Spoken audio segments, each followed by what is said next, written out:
సంక్రాంతికి సొంతూరులో వెళ్ళడాలు తిరిగి మళ్ళీ వచ్చేయడాలు అన్నీ అయిపోయాయా అండి? సంక్రాంతి అంటే సొంతూరు జ్ఞాపకాలు ఎన్నో ఉంటాయి. ఎంత ఇష్టంగా సొంతూరు వస్తామో తిరిగి వెళ్ళేటప్పుడు అంత కష్టంగా ఉంటుంది. ఒక రకంగా చెప్పాలంటే పుట్టింటికి వెళ్తే ఎంత సంతోషంగా ఉంటామో సొంతూరు వెళ్ళినప్పుడు కూడా అంతే సంతోషంగా ఉంటాము. కానీ ఈ అదృష్టం అందరికీ ఉండదులేండి. విదేశాల్లో ఉండేవాళ్ళు, వేరే రాష్ట్రాల్లో ఉండేవాళ్ళు సొంతూరు రావాలని ఉన్నా రాలేని పరిస్థితి.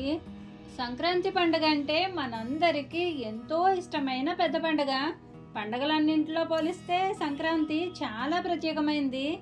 మరి సంక్రాంతి సందర్భంగా మా తులసమ్మను రాతి రోళ్లను ఎలా అలంకరించుకున్నానో, వాకిట్లో పెట్టుకున్న ముగ్గులు అచ్చమైన తెలుగు లోగిలి అంటే ఇదేనేమో అన్నట్టుగా అలంకరించుకున్నానండి. ఆ అలంకరణ అంతా ఎలా చేసుకున్నానో ఈ వీడియోలో మీకు షేర్ చేస్తాను. సంక్రాంతి వీడియోస్ కొంచెం లేట్గా వస్తాయండి. అమ్మాళ్ళ ఇంటికి వెళ్తే నెట్వర్క్ ఉండదని ప్రస్తుతానికి ముందు చేసి పెట్టుకున్న వీడియోస్ని పోస్ట్ చేస్తున్నాను. అంటే ఈ వీడియో షూట్ చేసేటప్పటికి నేను మా పుట్టింటికి వెళ్ళలేదండి. ఒకవేళ పండక్కి మా ఇంటి దగ్గర ఉండుంటే మా వాకిట్లో ముగ్గులు, తులసికోట ముగ్గులు ఎలా అలంకరించుకుని ఉండేదాన్నో మీతో షేర్ చేసుకోవడం కోసం ఈ వీడియో షూట్ చేశానండి.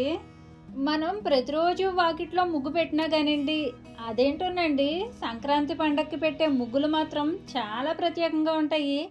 సంక్రాంతి పండగనే కాదులేండి, ఆ నెలలో పెట్టే ముగ్గులన్నీ ప్రత్యేకంగానే ఉంటాయి. ఇప్పుడు నేను పెట్టే ముగ్గు వచ్చేసి 9 చుక్కలు 4 వచ్చే వరకు. ఈ ముగ్గు చాలా సింపుల్గా అందంగా ఉంటుంది.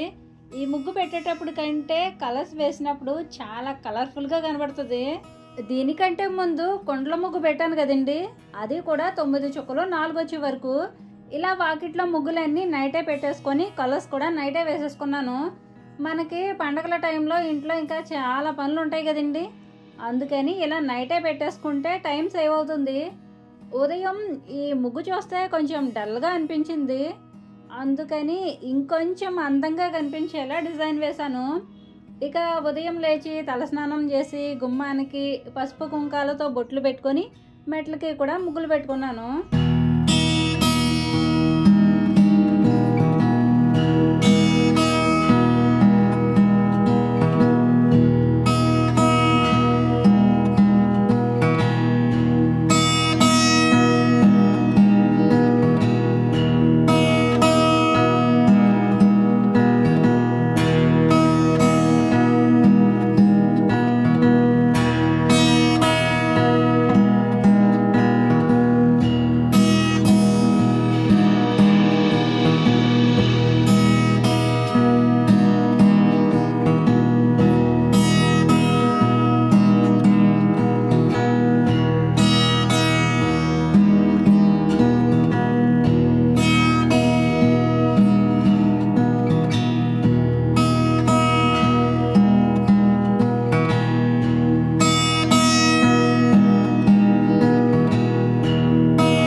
ఇక్కడ నా పక్కన బిందెలో మొక్క కనబడుతుంది కదండి, అలాంటి బిందెలకి ఇంకా చాలా వాటికి పెయింటింగ్స్ వేశాను కదండి.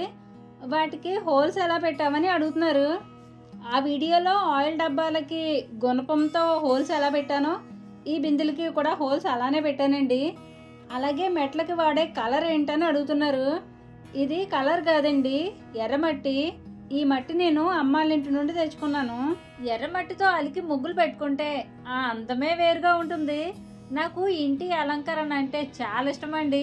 ఇంటి ముందు పచ్చని మొక్కలు, వాకిట్లో ముగ్గులు, పెరట్లో ఉన్న తులసమ్మ, రాతి రోళ్ళు నిండుగా కలకలాడుతూ ఉంటే మనసుకి ఎంతో ప్రశాంతంగా ఉంటుంది. ఇంటి ముందు ఎంత పచ్చగా నిండుగా ఉంటే అంత ఆరోగ్యంగా ఆనందంగా ఉంటుంది. మా చిన్నప్పుడు సంక్రాంతి పండుగ వస్తే ఊరంతా సందడి సందడిగా ఉండదండి. పల్లెటూర్లలో అయితే సంక్రాంతికి నెల రోజుల ముందే సందడి మొదలయ్యేది. పండిన పంట అంతా ఇంటికి తేవడం, ఆ పంట అమ్ముకొని పండక్కి ఇంట్లో అందరూ కొత్త బట్టలు కొనుక్కోవడం, కోడి పందాల కోసం కోడి పుంజులను పందాలకు సిద్ధం చేయడం, పిల్లలు గాలిపటాలు తయారు చేసుకోవడం, మట్టిల్లో ఉన్న వాళ్ళైతే పేడతో ఇళ్ళకి ముగ్గులు పెట్టుకునేవాళ్ళు. ఇంకోవైపు హరిదాసు హరికీర్తనలతో ఊరంతా తిరగడం, వారితో పాటు ఇంకా బుడబుక్కల వాళ్ళు డప్పు వాయిస్తూ రావడం, గంగిరెద్దుల వాళ్ళేమో బసవన్నతో ఇంటింటికి వచ్చి ఇచ్చింది తీసుకొని ఆశీర్వదించేవాళ్ళు. ఇవన్నీ చూడడానికి కన్నులు విందుగా ఉండేది. ఇంకా నా చిన్నప్పుడు మా అమ్మమ్మ వాళ్ళ ఇల్లు, మా నానమ్మ వాళ్ళ ఇళ్ళతో పాటు మా ఇల్లు కూడా మట్టి ఇల్లేనండి. ఇళ్ళకి ముగ్గులు పెడితే ఇల్లా స్వర్గమా అనేటట్టు ఉండేది. కాలం గడిచే కొద్దీ ఎన్నో ఆనందాల్ని, ఎన్నో జ్ఞాపకాలని, ఎన్నో బంధాలని, ఎన్నో విలువైన క్షణాలని మిస్ అవుతున్నాం. టైం మెషిన్ అని ఏదో అంటున్నారు. ఒకవేళ టైం మెషిన్ కనుక నిజమే అయితే ఓ 20 సంవత్సరాలు వెనక్కి వెళ్ళిపోయి అక్కడే ఉండిపోవాలి తప్ప తిరిగి మళ్ళీ వెనక్కి అస్సలు రాకూడదు. మాది పేరుకి పల్లెటూరే అయినా అప్పటికి ఇప్పటికి చాలా తేడా ఉందండి. ఒకప్పుడు పల్లెటూరు అంటే పాడి పంటలతో, చల్లని పైరుగాలితో, ఎడ్ల బండ్ల సవ్వడితో, లేగదూడల పరుగులతో, ఆప్యాయంగా పిలిచే పిలుపులతో ఎంతో ఆహ్లాదకరంగా ఉండేది. పాలు కావాలంటే ఏ ఇంటికి వెళ్ళినా పాలు పోసేవాళ్ళు. ఇప్పుడు పల్లెటూర్లలో కూడా పాల ప్యాకెట్లు కొనుక్కోవాల్సి వస్తుంది. మీరు వినే ఉంటారో, శ్రీకాకుళంలో కూర్మా గ్రామం అని ఒక గ్రామం ఉంటుందటండి. ఆ గ్రామంలో ఉన్న ప్రజలంతా ఈ కాలానికి వ్యతిరేకంగా టెక్నాలజీకి దూరంగా ఉంటారటండి.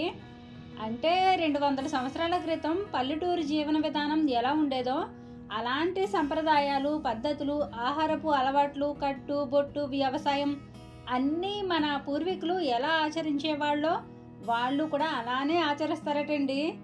ఇలా ప్రతి ఊరు కూడా కూర్మా గ్రామం అయిపోతే భలే ఉంటుంది కదండి. అయినా ఎంతో కొంత నేచర్కి దగ్గరగా ఉన్న నాకే ఎలా ఉంటే అసలు చెట్టు పుట్ట మట్టే కనిపించని వాళ్ళ పరిస్థితి ఎలా ఉంటుందో ఏంటో. కానీ తప్పదు కదండి. అందుకే మన ఇంటిని మనకి నచ్చినట్లుగా తీర్చిదిద్దుకోవడం తప్ప చేసేదేమీ లేదు. నేను కూడా ఫీల్ అవుతూ ఉంటానండి. మా ఇంటి పక్కనే డ్రైనేజీ పక్కనే రోడ్డు. కానీ ఎన్ని ఎలా ఉన్నా మనకి ఎలా ఉండాలని ఉంటుందో అలా ఉంచుకోవడం మన చేతుల్లోనే ఉంటుందని నేను అనుకుంటాను. ఓకేనండి, సంక్రాంతి ఎలా సెలబ్రేట్ చేసుకున్నారో, ఏమేమి పిండి వంటలు చేసుకున్నారో, మీ చిన్నతనంలో సంక్రాంతి పండుగ అంటే మీ అమ్మమ్మ వాళ్ళ ఊర్లో ఇష్టపడేవారో, మీ నానమ్మ వాళ్ళ ఊర్లో ఇష్టపడేవారో మీకు ఇష్టమైతే కామెంట్ చేయండి. నేనైతే మా అమ్మమ్మ వాళ్ళ ఊర్లో జరిగే సంక్రాంతి పండుగ అంటే చాలా ఇష్టపడేదాన్ని. ఈ వీడియోకి ముందు వాల్ డెకరేషన్ చూపించాను కదండి, ఆ వీడియో షూటు ఈ వీడియో షూటు ఒకరోజు తీసిందేనండి. వీడియో లెంత్ ఎక్కువైపోతుందని రెండింటిని సపరేట్ చేశాను. ఇంతకీ ఆ వీడియోకి మీరు కామెంట్స్ ఏం పెట్టారో తెలీదు. ఎందుకంటే ఈ వీడియో రికార్డ్ చేసే టైంకి ఆ వీడియోని ఇంకా పోస్ట్ చేయలేదండి. కాబట్టి దాని గురించి నేనేం మాట్లాడలేదు. కానీ మీకు నచ్చిందని అనుకుంటున్నాను. ఆల్రెడీ మీరు ఇది చూసిందే అయినప్పటికీ మనసుకు నచ్చింది ఎన్నిసార్లు అయినా చూడాలనిపిస్తుంది కాబట్టి మళ్ళీ ఒకసారి చూసేయండి.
కదండి, సంక్రాంతికి మా ఇల్లు లక్ష్మీ కళతో ఎంత అందంగా ఉందో. మా ఇల్లు చూసిన తర్వాత మీకు అచ్చమైన తెలుగింటి లోగిలిలా అనిపించిందో లేదో చెప్పండి. ఇక సంక్రాంతి ముచ్చట్లన్నీ మీకు తర్వాత వీడియోస్లో షేర్ చేస్తానండి. ఓకేనండి. ఇంటి ముందు ముగ్గులు, తులసికోట అలంకరణ, వాల్ డెకరేషన్ ఇదంతా చూసిన తర్వాత మీకు ఎలా అనిపించిందో మీ అభిప్రాయాన్ని కామెంట్ చేసి, మీకు ఈ వీడియో నచ్చితే తప్పకుండా లైక్ చేయండి. మరో మంచి వీడియోతో మళ్ళీ వస్తాను. ఉంటానండి. నమస్తే.